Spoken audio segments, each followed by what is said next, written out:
This can't happen. This future is impossible. There's no way we could get away with this. So something has to happen between now and then to prevent this from happening. And it's going to be a crisis.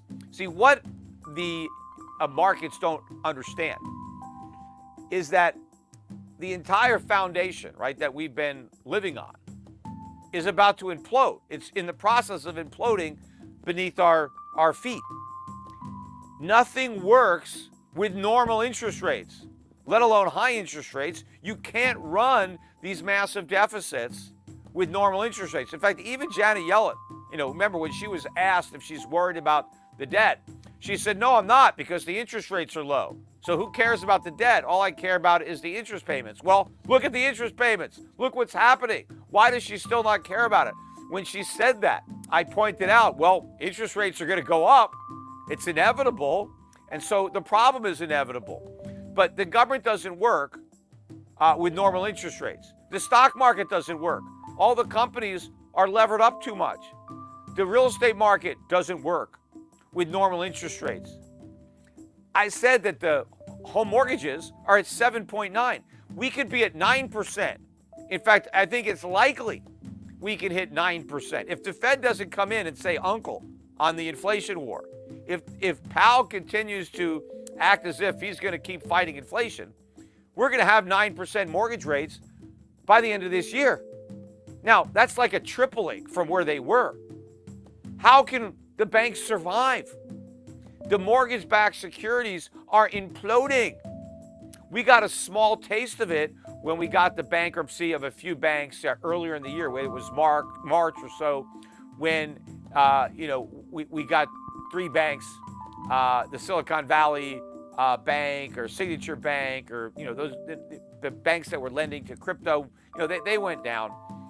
But I said at the time that what happened with these banks is a problem for all banks, because they all loaded up on mortgage-backed securities and treasuries. Again, I don't think anybody other than me, because I never heard anybody saying that stuff, but I was warning for all the years that everybody was saying how great it was that Americans could refinance and lock in these low rates.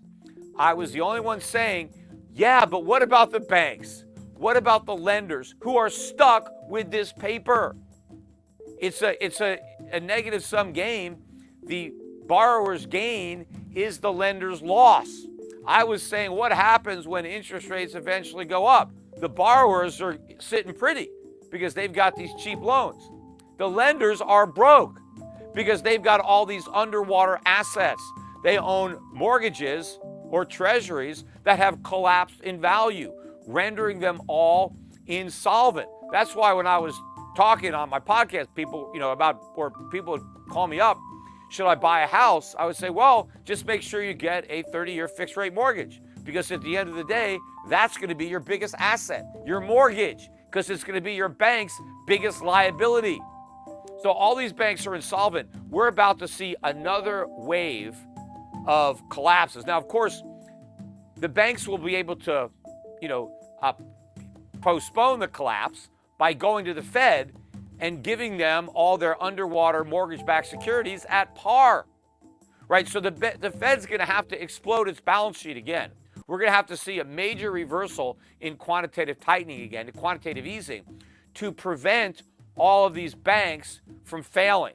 But again, when the banks take this bad collateral to the Fed and get par for it, even though it may only be worth 50 or 60 cents on the dollar, this is only short term. The Fed is supposed to give all these securities back to the banks and ask for their money back, right? This is like a short-term thing. I forget the date that these loans are due, but these are loans, right? The new window that they opened up to stave off that financial crisis earlier in the year, they put a Band-Aid, on a cancer. They said, look, we'll loan you par, even though your securities are worth a fraction of par, but we'll loan you the money for a year. Well, are the banks going to be able to repay these loans? Of course not. They don't want that collateral back. They'd immediately be insolvent. The reason they're not insolvent is because they dumped all that bad debt on the Fed. But the Fed is pretending it's going to give it back to these insolvent banks. But if it gives it back to the banks, they'll be insolvent. And so it can't.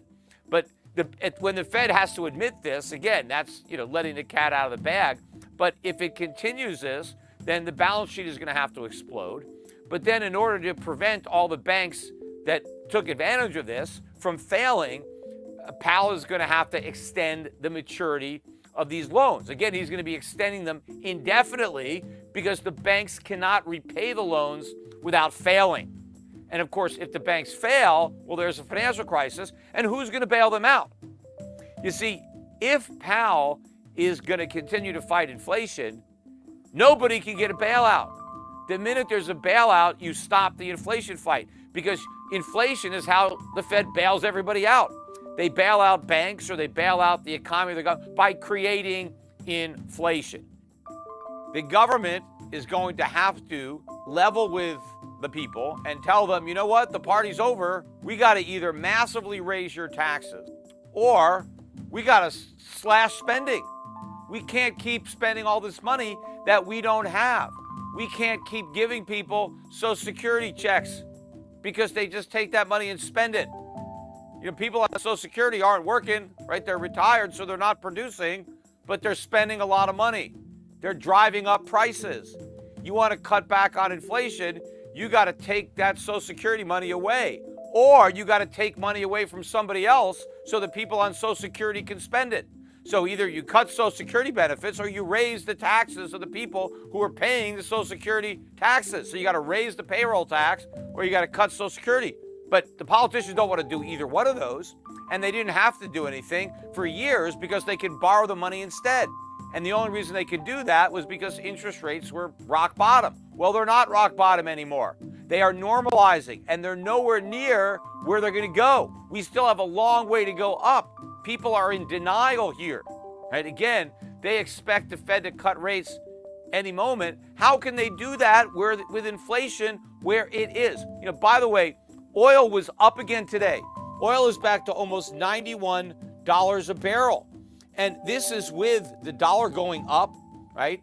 Oil is still going up, and stocks, the Dow is down 400 points today. NASDAQ an even bigger drop, down about 1.5%, and oil still went up. Imagine what's going to happen to oil if we get a bounce in the stock market. If the dollar falls, oil's going to just go straight up. We're going to go through 100. Oil prices are not going to stop going up because inflation has driven them up. Meanwhile, we can't sell any more oil from the Strategic Petroleum Reserve. In fact, they need to buy oil to refill the reserve. And they're going to have to buy it back at a higher price than they sold. It's going to be a lousy trade. The American public is going to get stuck with a loss. Now, maybe they won't even buy it back for a while. They'll just watch the price go up before they have to try to buy some of that oil back. But you can't cut rates.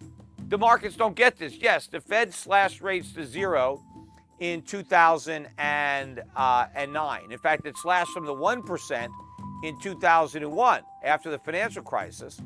It slashed them to zero in 2008, and then again in 2020 with COVID.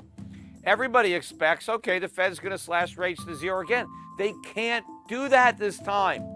The only reason they got away with it is because inflation, the way it's measured, was under 2%. And Powell could say, well, we can print more money, we can do QE to stimulate the economy because we're underneath our inflation target. And since we need to get the inflation rate up to 2%, we can do this because now we kill two birds with one stone. We stimulate the economy, plus we push up the inflation rate so that we can get to our target. So quantitative easing, stimulus, the Fed conceded that those policies would push the inflation rate up because that's what they claimed they wanted. They wanted higher inflation. So that was the justification. But if we have a crisis now, if the markets crash and if banks start failing, but the inflation doesn't come down, how do you justify cutting rates? You can't, because inflation is too high. You can't say, well, inflation is 4 or 5%, but we're going to create even more of it to try to prop things up. That will just crash the dollar, send prices ballistic. In fact, I think that at some point soon, that's going to happen anyway.